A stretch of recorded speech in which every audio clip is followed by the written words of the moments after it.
don't even know what today is, man. I'm No, you're good, man. sorry. I'm sorry to hear about your back. Like, well, I mean, It's a fucking bummer, man. Yeah, I was at Skankfest in Houston, and Lewis tried to and fight you. Is that what happened? yeah. No, I hurt my back carrying this big old dick of mine, and one thing led to another. No, I ended up on Monday, Tuesday last week. I went and did a Cumtown retreat with the guys from Cumtown, Nick, Stav, and Adam, and we recorded a bunch of episodes. We got a Airbnb up in the Berkshires. It was beautiful. We were just like walking around the property, and I took a step. I didn't fall. I didn't trip. I was literally walking in like a wooded area, and I was like, oh, that's a weird feeling. And then it just like got worse and worse until like Saturday at like 6 a.m. I called my lifelong friend who's an orthopedic doctor at 6 a.m. and I was like, dude, I can't walk. I'm like in tears and pain. So we did a teleconference, and he got me on steroids and muscle relaxers and ordered me to bed rest. So it's been quite a time. Well, damn, that is sounds rough. Again, I totally understand if you're going through something. So I just appreciate you being willing to do it. Oh, of course, man. I'm excited that we can talk, because I'm hoping it'll get some people out in Saratoga this weekend. Yeah, I was excited to see that you were coming up. I actually found out about you a little while back. I saw a tell in Albany with Louis Katz, and I had Louis Katz on the show, and he brought you up. And oh, no way. Yeah. And I've been loving what I've seen since. And again, congratulations on Stand Up on the Spot. I loved your set on that. Oh, thanks, man. I mean, I do want to talk about all these things, but sure. I guess first, have you been to Saratoga before? Have you worked a lot upstate New York, or is this a new thing for you? You know, I've been in the area. I know I did a gig in Troy years ago at some open roofed brewery that was totally wild. And I mean, it went well enough that everyone there was like, you got to come to Saratoga Comedy Works, blah, blah. I was like, I'd love to. And then, I never did. And I am excited to come up. This was a gig I had in 2020 on a string of other headline weekends that all got canceled by COVID. And so I'm really excited to get up there, make up for the fact that the gig got canceled, and come hell or high water, I'm coming to Saratoga, cane or not, Yeah. Yeah, well, I'm looking forward to seeing it. I have a rare Friday off. Usually my music schedule keeps me pretty busy on the weekends, so that's great. It looks like I have the night off to come check it out. I know my friend Cody Montaigne is opening.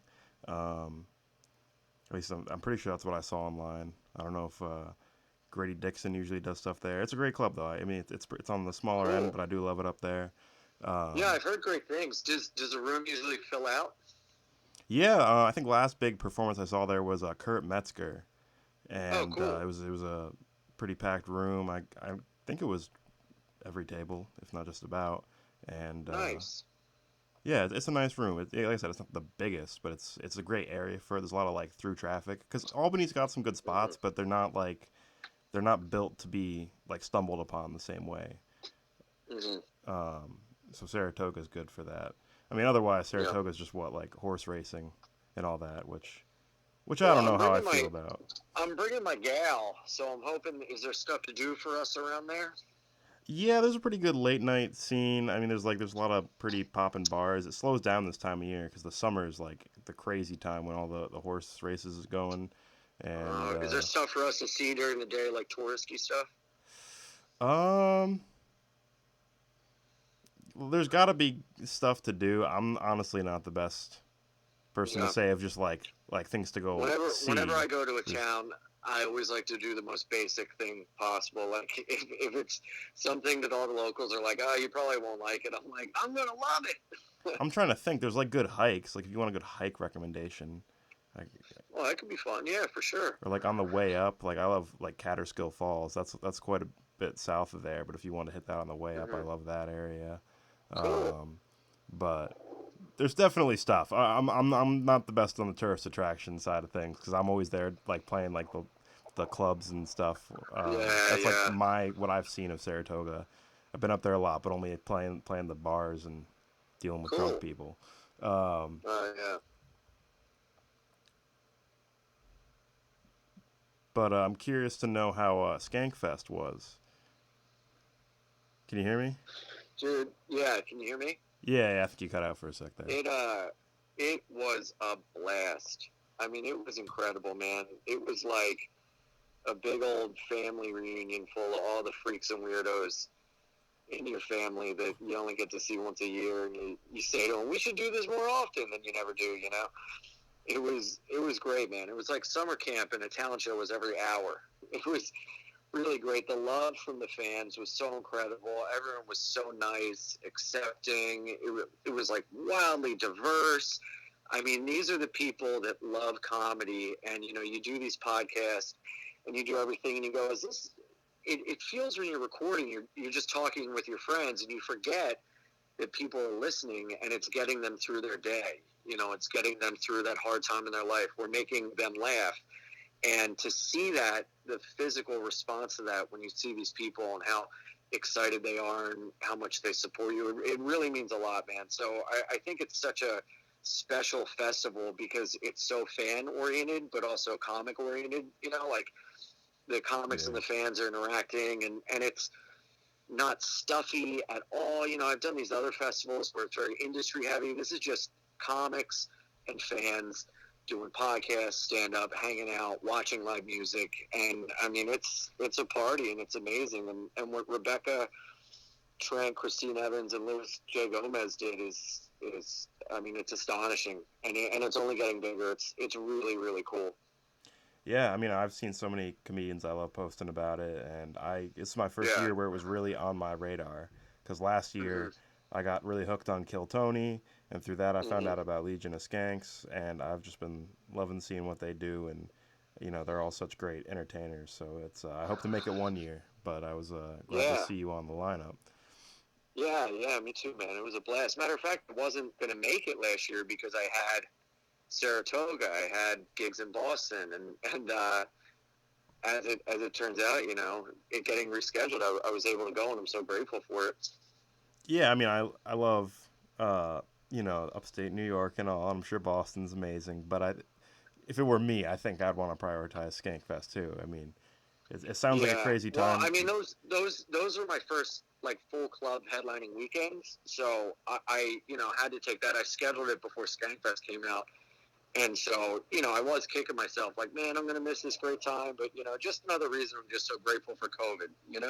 Yeah, so many reasons, so many reasons to be grateful.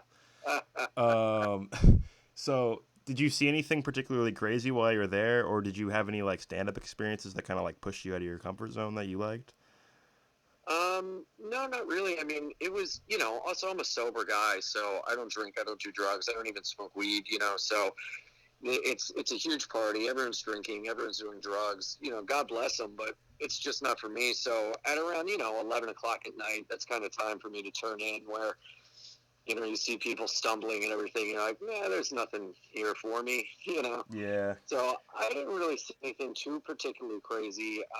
I mean, really, it was just people laughing, getting fucked up, and having a good time, And comedically, I mean, I'm so glad that these Saratoga gigs got rescheduled because I'm such a better comic and I've evolved so much, even in the last year.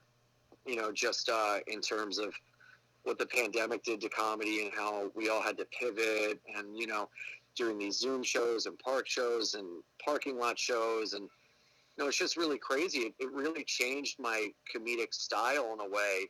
Um, and I've evolved so much. A lot of my act is improvisational, and my most fun show I did at Skankfest is Big J show. What's your fucking deal?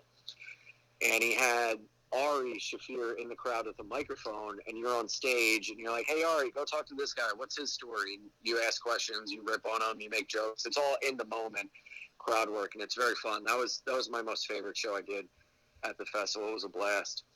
yeah. I mean, that's really cool to see the whole improvised thing because that's like a true testament to how sharp your skills are as far as just being in the moment and being able to roll with things. And like I said, I really loved your stand up on the spot set because Jeremiah was doing his thing in the beginning, and I love Jeremiah Watkins, but you bring like a like serious energy when you get up. And I mean, do you have a lot of improv experience like that to draw on, or was that a relatively new thing for you at the time?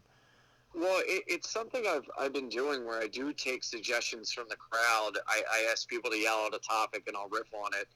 And I'm very crowd work heavy, very improvisational. When I do tell jokes, I often go on kind of like I always try to add, and I'm always, I mean, I love the no safety net of improvising where you just have to pull a joke out in that situation that you're in, and you never know what it's going to be. And I love it when I surprise myself and I tie something in together, and I'm like, oh wow, I'm like, I just made that up, and the crowd knows I just made that up, and they're even more amped into it. And I feel like in a way I'm connecting with the audience more because we all know we're a part of an experience that'll never happen ever again. And I really love that. Live music has always been important to me, and I loved going to punk rock, hardcore, ska shows, and I love them so much because even though the bands are playing songs they've played and you've heard on albums, you're getting an experience, dancing and seeing them play that you're not going to see the next night. You know what I'm saying? Yeah. So I kind of try to put that into my comedy, and I'm so glad Jeremiah asked me to do the show because kind of right in my wheelhouse, and I just had so much fun with it. And the feedback I've been getting from it's very overwhelming. It's incredibly positive, and I'm just so grateful that people dug it. Yeah, man, you came out strong. Like seriously, I really dug the Thank set, you. and Thanks, man.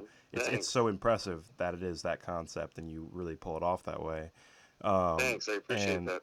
I'm glad you bring up music to tie it together because I was excited to talk to you about music. These days I'm a bass player. I'm a really big jazz, funk, and hip hop guy. But back in high school, man, I was the ska punk rock kid. That's Yes. Oh, I love Yep, that. yep. What That were your was What were your bands? Well, okay, my number one punk bands are the Minutemen, Uh huh. the Dead Milkmen, Uh huh. and then probably Dead Kennedys. Nice. Um, but I'm big into like some of the first bands I really got into were like Catch 22 and Real Big Fish and Operation Ivy Yeah. and No Yeah. Effects. I saw one of your videos I was watching. You had an Operation Ivy poster up, and Yeah. that I love to see, man. Because like as a bassist, what's his name, Matt Freeman on bass. Mhm. I think he's like one of the guys who was really like pushing the envelope for punk bass Uh huh. players, and those like Yeah, for sure. compositions are so cool. Um, and I was almost curious hearing your acts. Like you have such a like powerful, unique voice. Mhm. I almost feel like you could be a great ska frontman. Have you ever done any singing? I would love to do that. I was in a ska band in high I school, knew it. and yeah, we actually we opened for Catch 22. Really?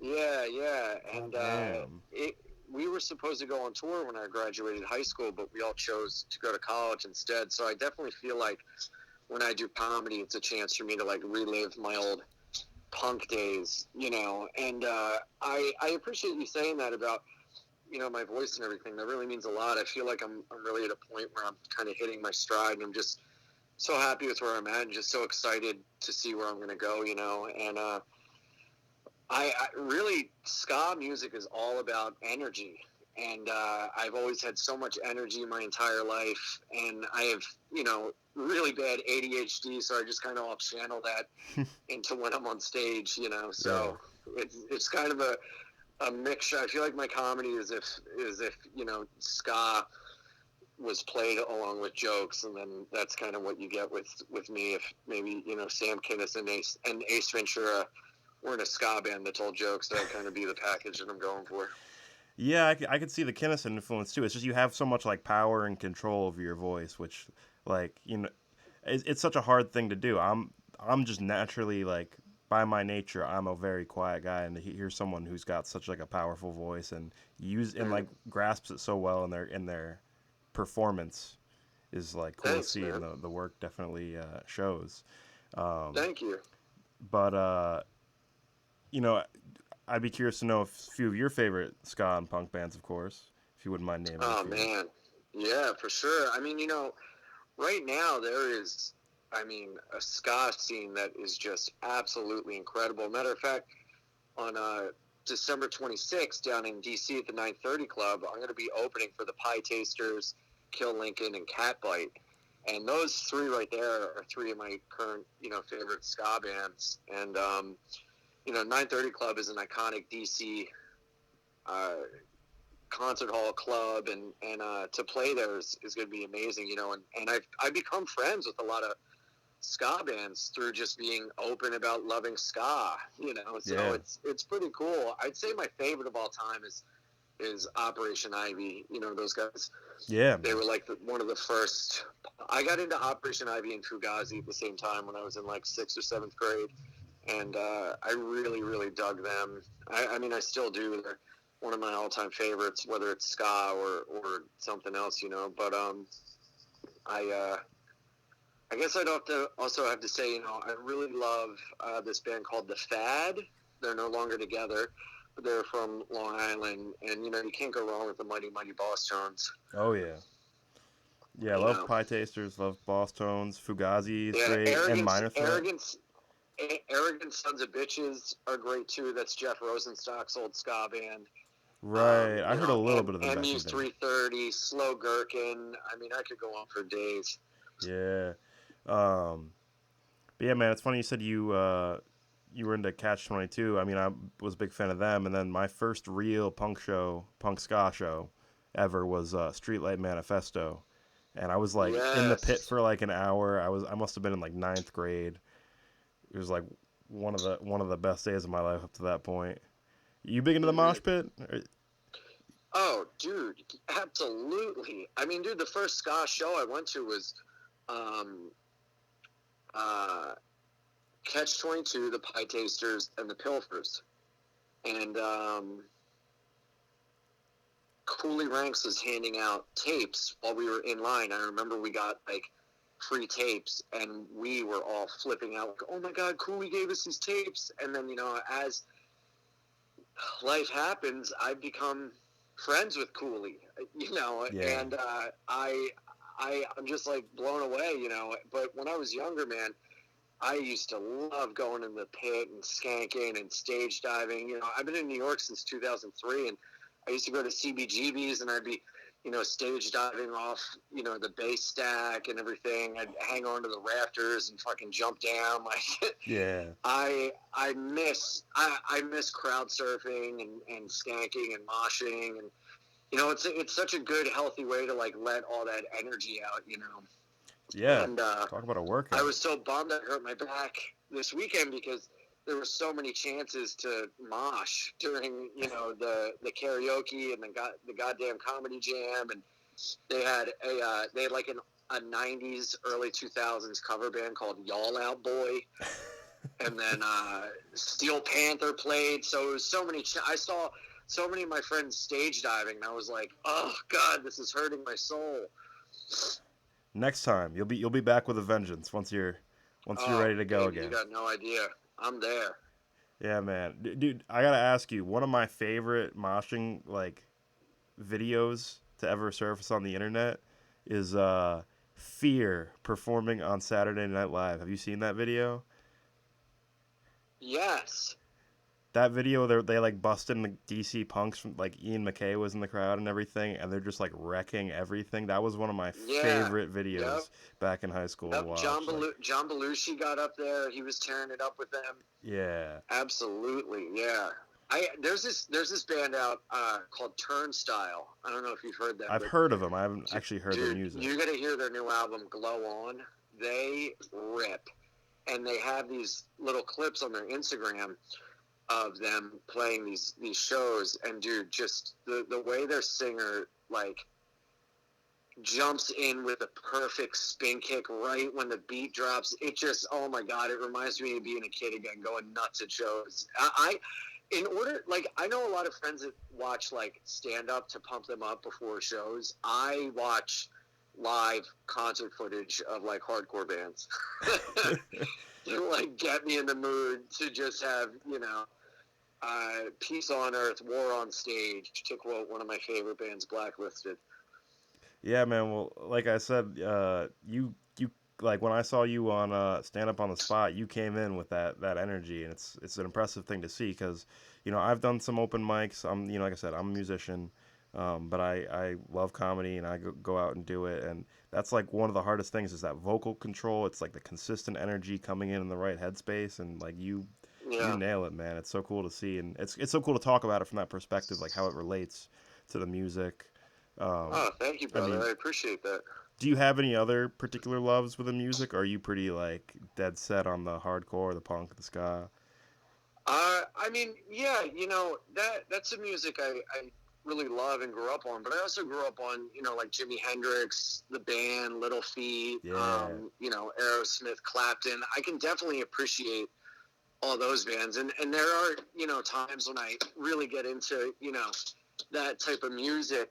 So it's not always just ska punk and hardcore, but I that's the music that pumps me up the most. But I definitely chill out to Hendrix a lot, and Dylan, the band. yeah, Like I said, Little Feat is one of my all-time favorites. Ryan Adams, Flaming Lips. Those are bands I really geek out on. yeah, man. It's all great stuff. Especially, I mean, I'm a big fan of Jimi Hendrix and the band. Like such groovy stuff, even though it kind of like Yeah, falls in more of a rock like scheme. It gets so funky, and I love like James Brown and the Meters and all that. But when like a rock band can do that, bring that energy and the funk, I'm listening to the bass yes. and drums, and when they can do both, I love that so much. Yeah, totally. Um, so do you ever see yourself trying to get back in a band again? Do you have any Well, interest in singing or playing any instruments? my ska band, we released a bunch of our music over the pandemic. It's available on Spotify, iTunes, and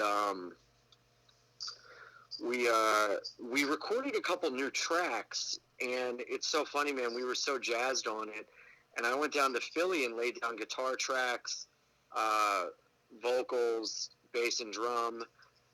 And I was going to go back to do more, but this was during the pandemic, and then stand up, the clubs started to open. So, that's my life, that's my Yeah, job. So I couldn't just take off and go, you know, um, down to Philly when I was working every night. So we haven't really continued. And, I also haven't really had a night. Actually, I took a vacation in September. I was proud of that, but it's just been work, work, work since it's gotten back, and I'm super grateful. But it's gotten in the way of my aspiring musical career, if you will. yeah, I feel you, man.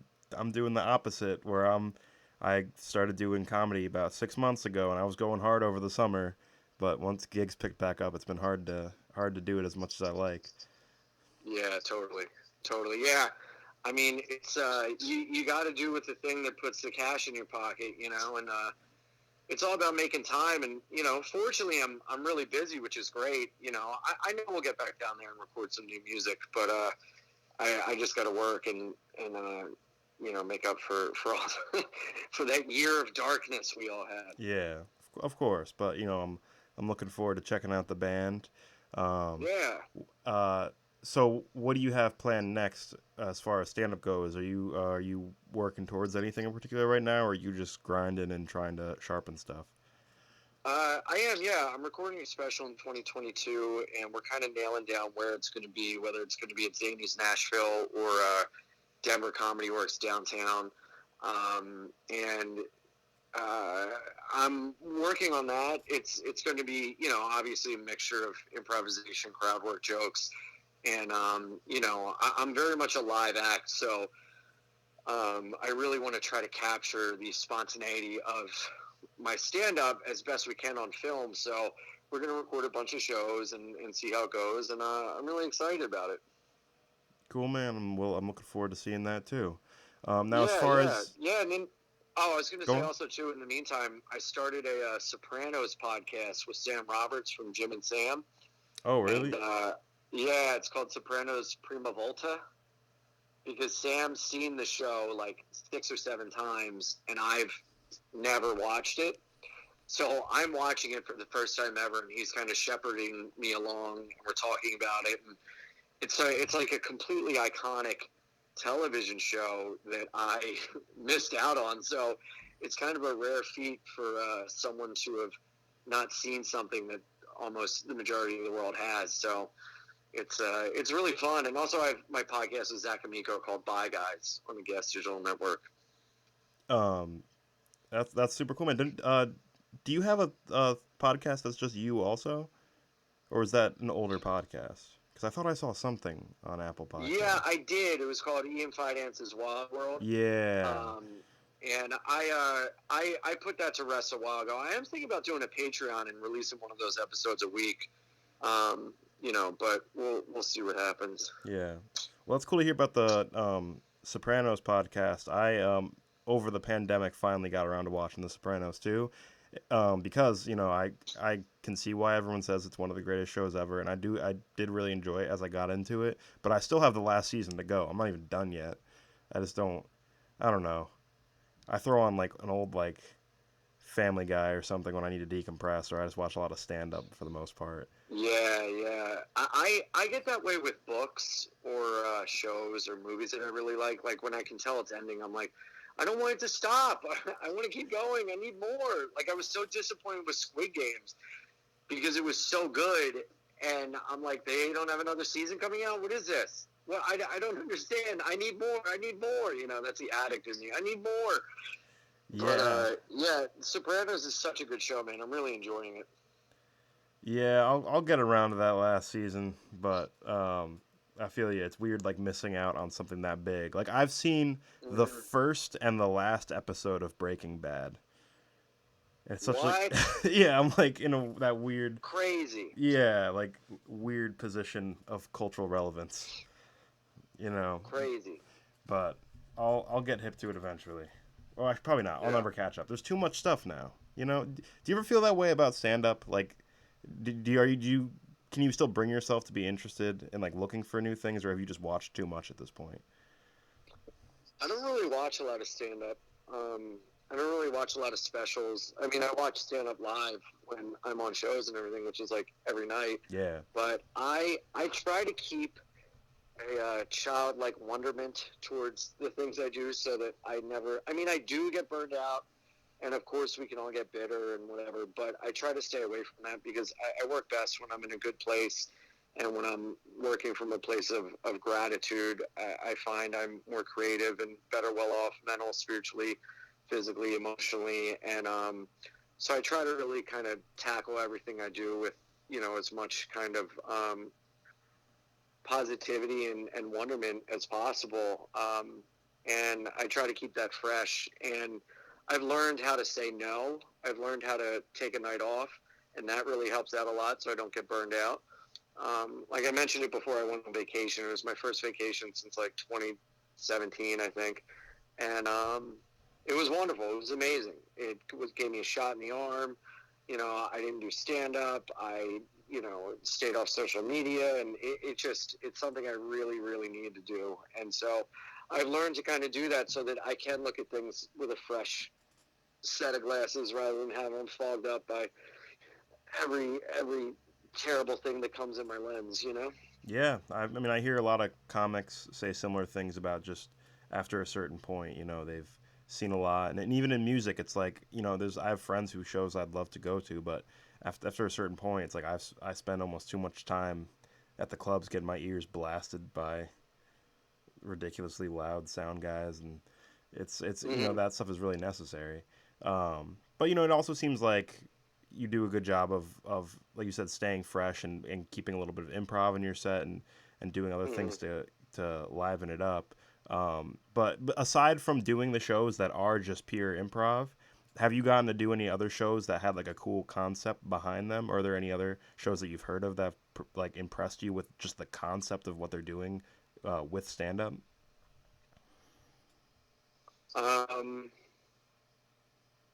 Yeah, I mean, well, What's Your Fucking Deal was great because, that is crowd work and not, that is crowd work and improv, yeah. I'm trying to think. I did a lot of those shows during the quarantine on Zoom where they were like, this week's theme is partying too much. This week's theme is, broken bones, where you tell a story about how you got like a broken bone when you were young. You know what I mean? Yeah. But not really. I mean, I'm more impressed stand-up wise. I don't care what the lineup looks like, as long as there's diversity of thought. I really like hearing people's different points of view, no matter whose mouth it's coming from. And, a lot of times they'll make a lineup, optically diverse, and then it turns out that every comic is talking about the same topic, retreading same material. So I really kind of gravitate towards people that have different points of view, and oftentimes I don't agree with, and then they make me laugh, and I go, oh, that's cool. Yeah, I get that now, Yeah. And that's the kind of comedy I like. That's kind of, very, I want to hear about your life. I want to hear about your experience, and not just surface level that anyone else could do your act. I really pride myself in the fact that no one else could do any of my jokes. They only work because they're coming out of my mouth, and I like to see other comedy that's like that as well. Do you feel like you've found your voice at this point? And if so, like, when did you find it? In fact, I don't even know how long you've been doing stand-up, so that's also relevant to that, like, search. But, like, where are you at with that conversation? I'm coming up on 11 years, and I do feel that I have found a form of my voice. I'm always evolving. I'm always pushing forward. I'm always kind of, I never want to be doing the same act I was doing a year ago. I never want to be, I always want to look back on the year or even like 6 months and be like, what was I even talking about then? You know what I mean? Like, I always want to be pushing myself. And I do find that I have found my voice in a way where I can go on stage and not know what I'm going to say. And turns out I just speak in jokes. And that's something I've always kind of wanted to do. And I'm getting better at it. I have a lot, this is a long, long, long journey. It's, so I'm in it for the long haul, and the fact that I'm continually evolving and moving forward is I'm grateful for that, and I have found part of my voice, and I'm really happy with that, and I get excited to see where else it's going to go. But I'm really content with where I'm at, and I was starting to find my voice before the pandemic, and it's funny, the pandemic kind of made me find it in a new way, and I'm just so happy about that. Yeah. Now I don't, hopefully I'm not dragging you too far into the whole theory side of things, but I do like nerd out about this kind of stuff, the processes behind, great writers and performers. And, I was wondering if you could share any like realizations you had along the way, like a kind of lesson you learned that kind of made you rethink your act. Well, I mean, I kind of always have jokes in my pocket. Like I really challenge myself when I get suggestions from the crowd to either come up with something fresh on the spot or backdoor it into a joke I have. And that's me putting my act in different places, and I kind of realize, one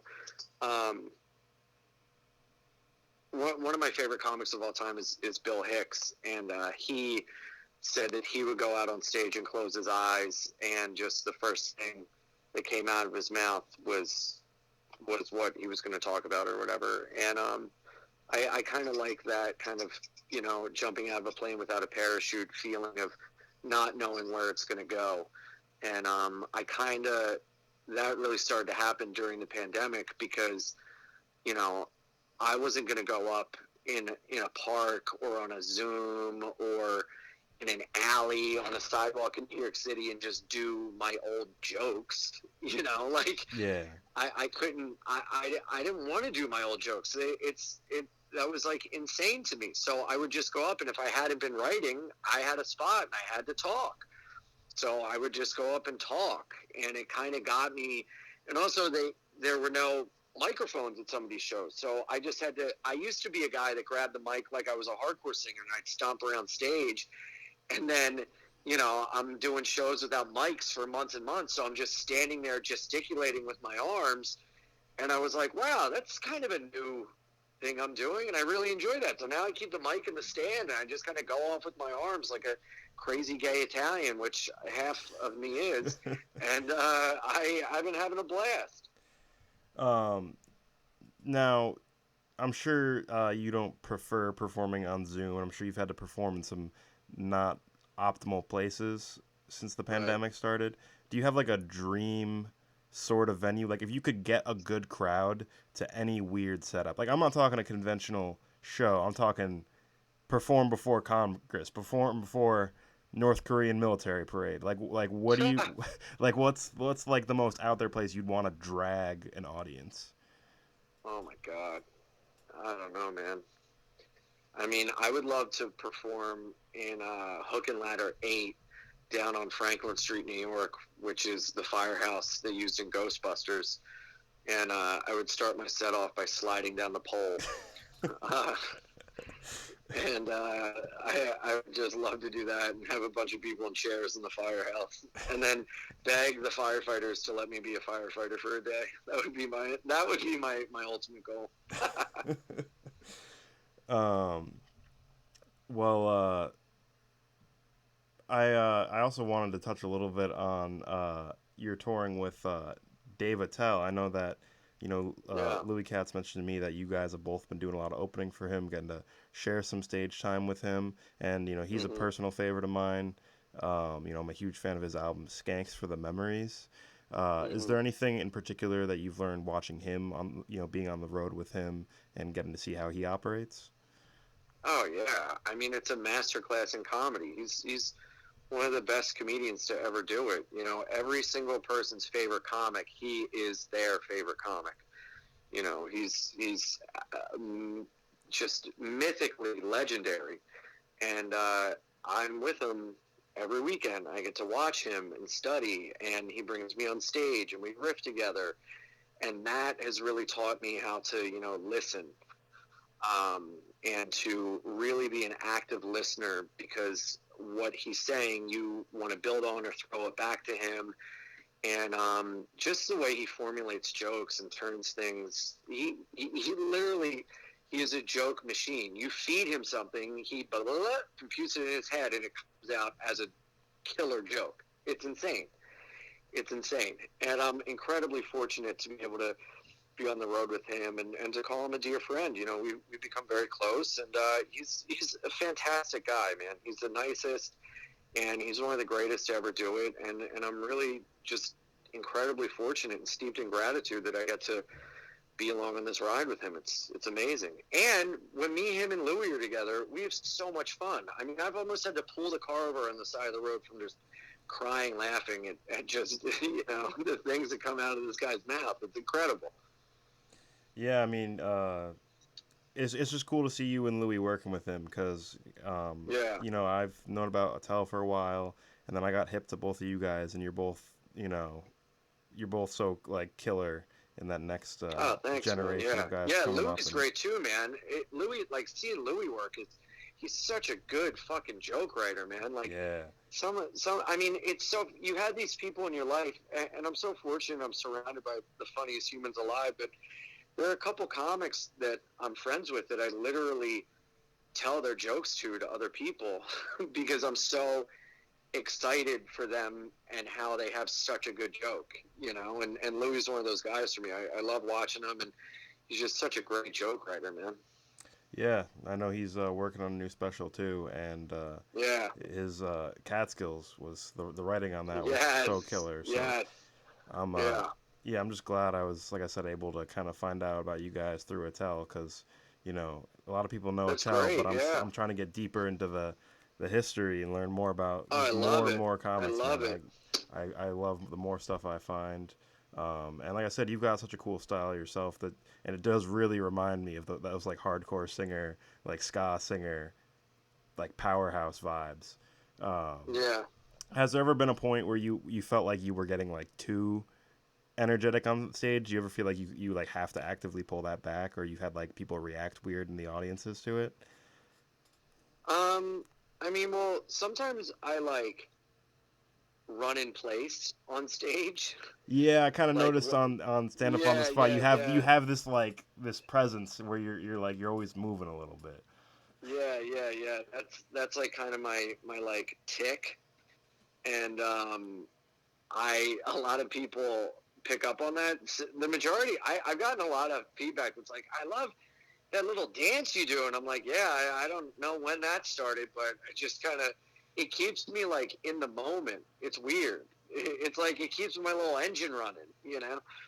But people very often think I'm on cocaine, which I get. But you know, I'm coming up on 7 years sober, and I think I just did so much it's still in my system. But I don't know. I What was the question? Sorry. Oh, just like have you ever gotten a weird reaction from the audience based on that, or like just another part of your act? Like, have you ever had any like um, weird confrontations with audience members, or? I mean, yeah. I mean, I've been doing this, you know, almost every night for the past coming up on 11 years. So there's definitely a lot of weird reactions, you know. But you know, I've learned how to handle it, and you know, one thing I've learned is that you know you're in control of the room, and when there's a heckler, you always want to repeat what they say, so that the crowd knows. Like if you just respond and half the crowd doesn't hear what the heckler said, you look like an asshole, like you're attacking the audience member. So you always want to say it into the mic, repeat what they say, and then that buys you time to think of a rebuttal, you know. But I found in dealing with like really drunk people, a lot of them think they're helping the show, and a lot of them think that they are, you know, making things better, and they're not. So, you know, I've learned to always kind of be on the side of the majority in that situation and go like, hey, I know you're having fun, but I really feel like you're ruining the show for a lot of people around you. Is that what's going on? And everyone will clap. So then they feel kind of like, oh, wow, everyone doesn't like this, you know. Yeah. It's like positive peer reinforcement in a way, you know. And that's something I've had to learn because I used to get really angry. I used to flip out on people from the stage, and like that was not a good scene. And I had to learn that the hard way of, you know, like really alienating a lot of people by letting my anger get in the way. I mean, like flipping out on a person, and people are like, "Why is he just yelling at this guy?" You know. So I've had to learn from my mistakes on and off stage, really. Well, what you said about like repeating what they say, I never thought of that, and that's such a good Mm-hmm. like way to look at it as far as just making sure everyone hears what's going on. Because I've definitely Mm-hmm. seen stuff like that before, where it kind of Yeah, gets lost in translation. So, yeah, yeah. I learned that. I learned that from Patrice. oh really? I love Just Patrice so yeah, much. yeah, Rest in peace. One of the yeah, greatest, seriously. yeah, yeah. Coming up on 10 years, Yeah. I think, since he passed. Yeah. Um, Now, did you ever get to meet him, or are you just like a big fan? I met him once, and I am a big fan. The repeating into the microphone thing I heard from um, you know, other comics talking about Patrice and what he would say, um, and it's a great rule to live by. You know. Yeah, I mean, what you were just saying about the getting the crowd to get on your side, it's Hmm. kind of sounds like a way to diffuse uh, what's going on with a heckler. But Patrice, I feel like was big into actively leaning into tension with the crowd. Do you Right. like to have some tension, or do you generally avoid that? Um. I mean,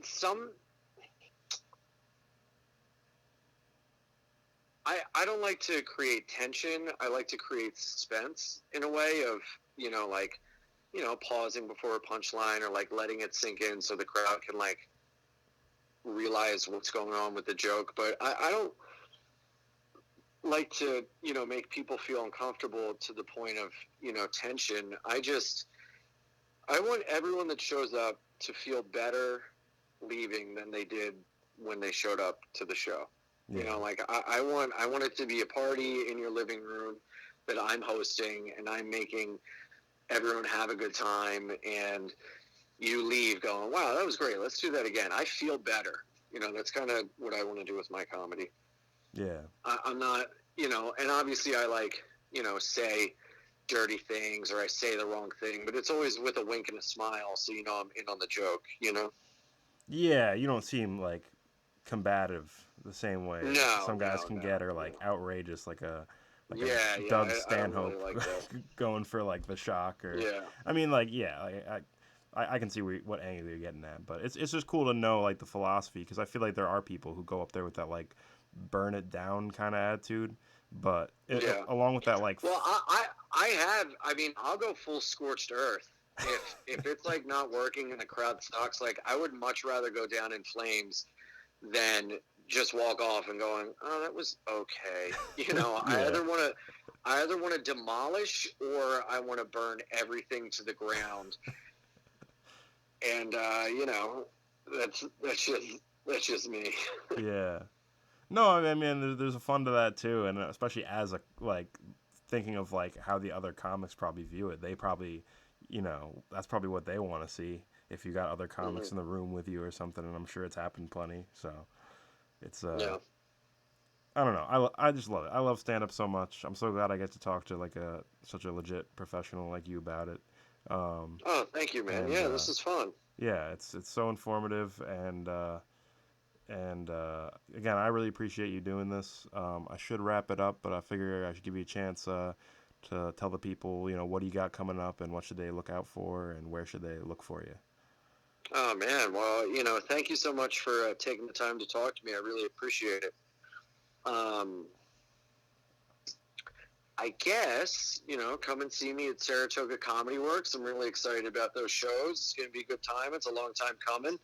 I always love meeting the fans and seeing people come out, and I appreciate all the support. So, getting people out would be huge. After that, I'm going to be in Detroit with Dave Attell, and, then I have a bunch of road work coming up that I'm really excited about. My podcast.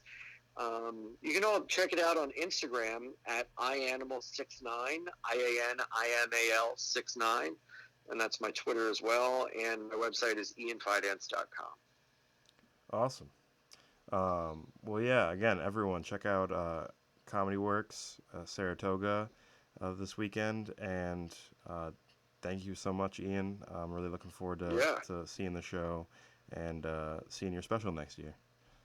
Yeah, it'll be a good time, man. And that's the 12th and 13th at Saratoga Comedy Works. Brad, I can't thank you enough.